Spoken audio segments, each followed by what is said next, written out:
নিরেট অর্ধগোলকের দুটি তল, একটা বক্রতল একটা সমতল। তো সমতলটার ক্ষেত্রফল কি হবে? এর আগেই বলেছি সমতলটা হচ্ছে বৃত্তাকার, তাহলে বৃত্তের ক্ষেত্রফলই হবে সমতলের ক্ষেত্রফল। এবং বৃত্তের ক্ষেত্রফল তোমরা ক্লাস 9-এ শিখেছো। বৃত্তের ক্ষেত্রফল যদি ব্যাসার্ধ বৃত্তের আর হয়, তাহলে বৃত্তের ক্ষেত্রফল কি হবে? অর্থাৎ সমতলের ক্ষেত্রফলটা কি হবে? অর্ধগোলকের সমতলটা কেমন দেখতে? বৃত্তাকার। তাহলে সমতলের ক্ষেত্রফল মানে বৃত্তের ক্ষেত্রফল, বৃত্তের ক্ষেত্রফল হয় পাই আর স্কোয়ার। তাহলে বৃত্তের ক্ষেত্রফল হবে পাই আর স্কোয়ার। তো অর্থাৎ সমতলটির ক্ষেত্রফল। তাহলে নিশ্চয়ই এবার নেক্সট ফর্মুলা 3 নম্বর আসছে সমগ্র তলের ক্ষেত্রফল। সমগ্র তলের ক্ষেত্রফল কিন্তু গোলকের ক্ষেত্রে সেটাই ছিল, একটাই ছিল। সমগ্র তলের ক্ষেত্রফল যা ছিল বক্রতলের ক্ষেত্রফল তাই ছিল, কিন্তু অর্ধগোলকের ক্ষেত্রে কিন্তু তাই হবে না। গোলকের ক্ষেত্রে সমগ্র তলের ক্ষেত্রফল বক্রতলের ক্ষেত্রফল একই ছিল, কারণ সেখানে সমতলই ছিল না।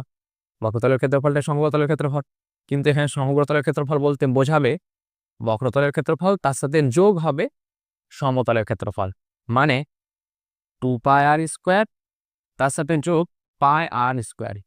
তাহলে দুখানা পায়ের স্কোয়ার প্লাস আর একখানা পায়ের স্কোয়ার, তাহলে টোটাল কি হচ্ছে 3πr², 3খানা পায়ের স্কোয়ার। এরপরে আমাদের একটি মাত্র সূত্র পড়ে থাকলেও সেটা হচ্ছে আয়তন। তাহলে আমাদের 4 নম্বর সূত্র এর ক্ষেত্রে নিরেট অর্ধগোলকের ক্ষেত্রে সেটা হচ্ছে আয়তন। আচ্ছা, আয়তনের আরেকটা নাম আছে, সেটা হচ্ছে ঘনফল।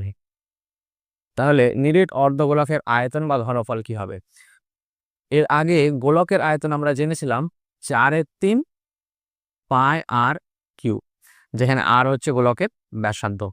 এবার নিরেট অর্ধগোলক আমরা কি পেলাম? একটা নিরেট গোলককে অর্ধেক করে দিলাম। তাহলে এটা যদি 4/3 পাই আর কিউব হয়, তাহলে এর অর্ধেক কি হবে? 2 দিয়ে ভাগ, অর্থাৎ 4 আর 2 কাটাকাটি হবে 2/3।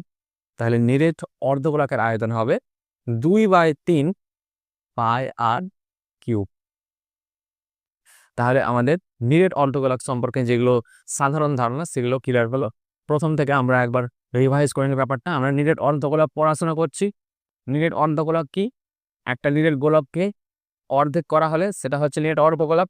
তল সংখ্যা কটি? তল সংখ্যা 2টি, সমতল একটি হয়, বক্রতল একটি। বক্রতলটার ক্ষেত্রফল কি হবে? গোলকের বক্রতলের ক্ষেত্রফল যা ছিল তার অর্ধেক হবে। 4πr² গোলকের ছিল, তাহলে 2πr²। সমতলটা কেমন? বৃত্তাকার, তাহলে বৃত্তের ক্ষেত্রফল πr² হচ্ছে সমতলের ক্ষেত্রফল। সমগ্র তলের ক্ষেত্রফল কি হবে? বক্রতলের ক্ষেত্রফল এবং সমতলের ক্ষেত্রফল যোগ করব, তাহলে 2πr² প্লাস πr² মানে 3πr²। আয়তন কি হবে? গোলকের আয়তন যা ছিল তার অর্ধেক। গোলকের আয়তন ছিল 4/3 পাই আর কিউব, তাহলে অর্ধগোলকের আয়তন হবে 2/3 পাই আর কিউব, যেখানে আর হচ্ছে অর্ধগোলকটির ব্যাসার্ধ।